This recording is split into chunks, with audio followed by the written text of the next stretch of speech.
کرنے والے لوگ ہیں، شاید میرے تاثرات یہ آپ سے بیان کریں، بس میری بات محبت سے سن لیجیے۔ بزرگ ہیں گزر کے جا رہے ہیں، عصر کا وقت ہو گیا، نماز پڑھنی تھی۔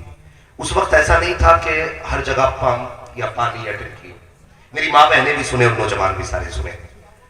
تو پانی کی جب ضرورت پڑتی تھی تو لوگ کنواں تلاش کرتے تھے یا چشمہ تلاش کرتے تھے، اور دور سے پہچان یہ ہوتی تھی کہ جہاں پرندے اڑتے تھے لوگ سمجھ جاتے تھے یہاں پانی ہے، یا ہریالی ہوتی تھی تب لوگ سمجھ جاتے تھے پانی ہے۔ آپ سفر کر رہے ہیں، عصر کا وقت ہے، وضو کی ضرورت پڑی، پانی کی تلاش میں قدم تیز بڑھائے، سامنے کچھ گھر نظر آئے، سوچا بستی ہے یہاں پانی ملے گا۔ بستی کے قریب پہنچے، کنواں تھا، اور سوچا وضو کریں گے یہیں جا کر کے۔ کنویں کے قریب پہنچے تو دیکھا ڈول رسی نہیں، پانی نیچے تھا۔ تھوڑے سے اداس ہو گئے، کہا کیسے لوگ ہیں، پانی ہے مگر ڈول رسی نہیں ہے۔ آپ سوچ رہے تھے کس سے پانی کے لیے ڈول رسی باندھی جائے، اتنے میں ایک بچی چھت پہ کھڑی تھی، چہرے کا نور دیکھ کے کہنے لگی لگتا کہ حضور کے علم کا وارث کھڑا ہے، لگتا ہے کوئی عالم ہے۔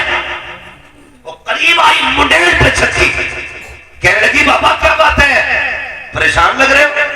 ہاں بیٹی وضو کرنا تھا، پانی کی ضرورت تھی، ڈول رسی نہیں ہے۔ بچی مسکرا کے کہتی اتنے بڑے مولانا ہو کے پریشان ہو؟ کہا بیٹی پریشانی کی بات نہیں ہے، پانی نیچے ڈول رسی نہیں ہے۔ تو بچی کہنے لگی ٹھہریے۔ بچی قریب آئی، آنے کے بعد بچی نے کنویں کے اندر تھوک دیا، ابھی تھوکا تھا کہ پانی کنارے پہ آ کے کھڑا ہو گیا۔ کہنے لگی بابا کیجئے، برتن بھر لیجئے۔ آدمی نے وضو کیا، نماز پڑھی، بچی اپنے کھیل میں لگ گئی۔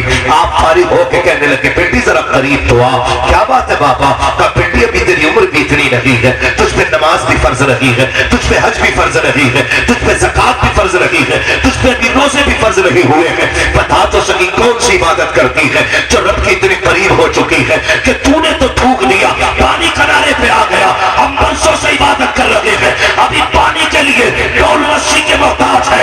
بچی سے کہا تھا بیٹی بتا تو سکی کون سی عبادت کی ہے جبکہ نماز تجھ پہ فرض رہی ہے، حج تجھ پہ فرض رہی ہے، زکوٰۃ تجھ پہ فرض رہی ہے۔ بچی مسکرا کے کہتی ہے بابا جائیے، یہ راز ہے، راز ہی رہنے دیجئے، بتانے کی ضرورت نہیں ہے، آپ کا وضو ہو گیا، نماز پڑھ چکے ہو، آپ جا سکتے ہو۔ بچی نے اتنا کہا، آپ کہتے نہیں بیٹی بتا تو سکی کون سی نیکی ہے، کون سا عمل کرتی ہے۔ بچی نے کان میں آ کے کہا تھا بابا سن لیجئے، جب میں بستر پہ آ کے لیٹتی ہوں میری ماں 1000 دانوں کی تشکیل آ کے دیتی ہے اور کہتی اس وقت تک نہ سونا جب تک حضور پہ درود نہ پڑھ لے۔ اللہ اکبر۔ بچی نے کہا تھا بابا یہ کسی سجدے کا کمال نہیں ہے، یہ پیغمبر پہ درود پڑھنے کا کمال ہے۔ زندہ باد، زندہ باد، ارے بھائی زندہ باد۔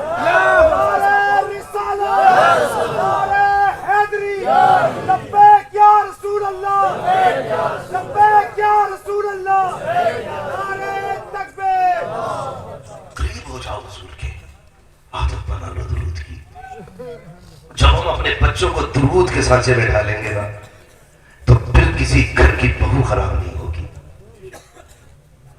کسی گھر کا داماد خراب نہیں ہوگا، کسی گھر کا باپ خراب نہیں ہوگا، کسی گھر کا بیٹا خراب نہیں ہوگا۔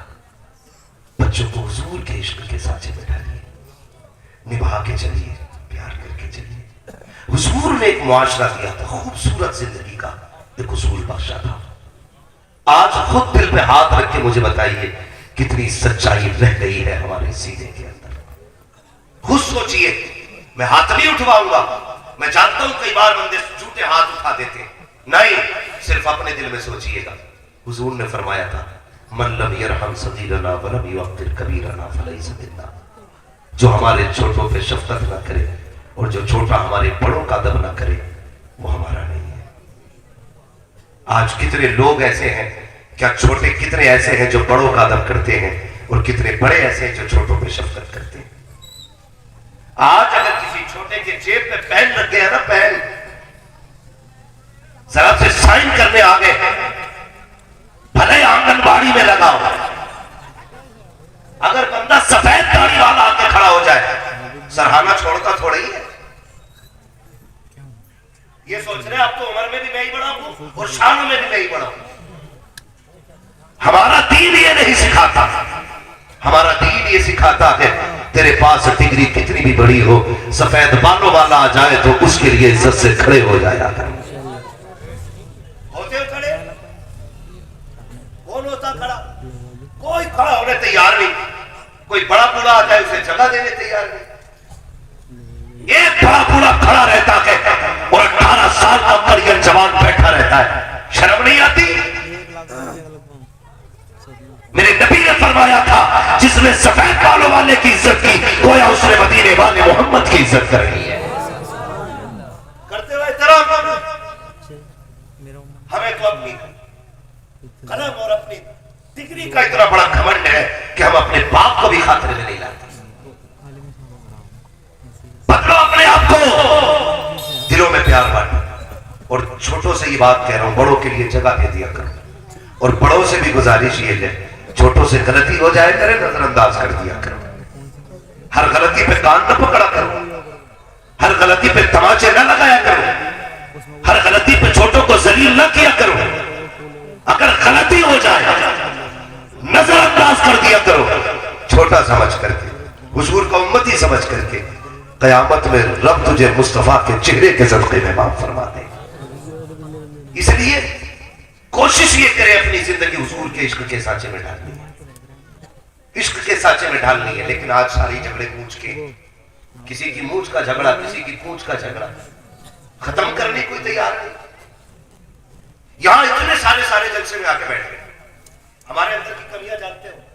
ایک بہت بڑی کمی یہ ہے کہ ہم کسی بھائی کے گھر میں بھی اگر شادی ہوتی ہے نا تو کھانا بننے تک سارا کام کراتے ہیں، کھانا بن جاتا تو اٹھ کے گھر میں بیٹھ جاتے ہیں۔ اب نہیں آ جائے، اب آدھا گاؤں کھانا کھا گیا، بھائی پوچھتا میرا بھائی دکھائی نہیں دے رہا ہے، کہیں وہ ناراض ہے؟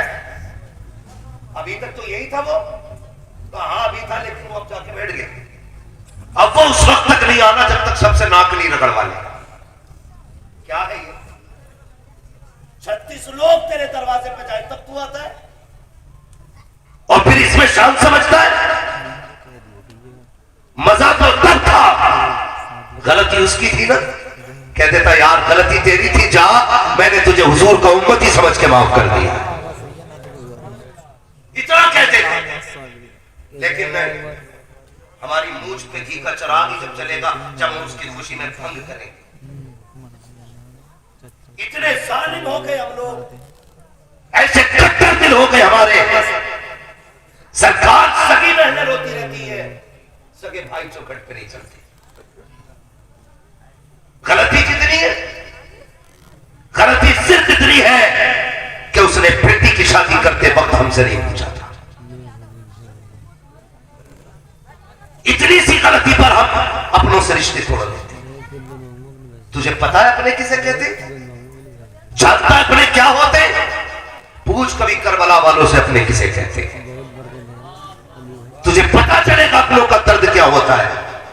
خدا کی قسم جنہوں نے مدینہ چھوڑا تھا ان سے پوچھو کہ وہ کتنا روئے تھے۔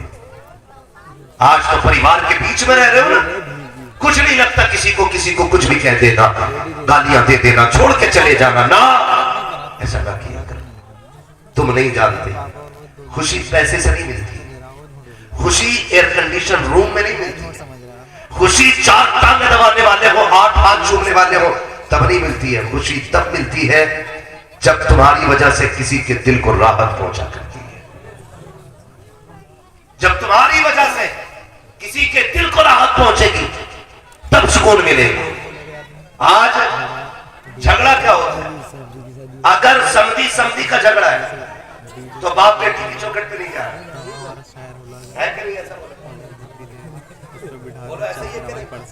آج سمدھی کا جھگڑا ہے، کیا ہوا کا رسولے کا سائز تھوڑا پڑ گیا تھا اس لیے سمدھی ناراض ہو گیا، اس نے جو پلائی کہی تھی 3 انچ کی بتائی تھی، ہم نے 2 سوت کی پلائی کم دے دی تھی اس لیے سمدھی ناراض ہے۔ اب بیٹی کی دہلیز پہ باپ نہیں جا رہا ہے، یار کسی کی وجہ سے اپنوں کو چھوڑ رہے ہو، تمہیں کیا پتا بیٹیوں کا درد کیا ہوتا ہے، تم کیا جانو بیٹی کیا ہوا کرتی ہے۔ خدا کی قسم آج یہ تاریخ بھی تجھے کربلا سے سنا کے جاؤں۔ لوگ کہتے ہیں کربلا کو محرم میں بیان کیا جائے، کربلا کے اندر پوری زندگی کا سبق ہے، 365 دن بھی اگر کربلا کا تذکرہ کیا جائے خدا کی قسم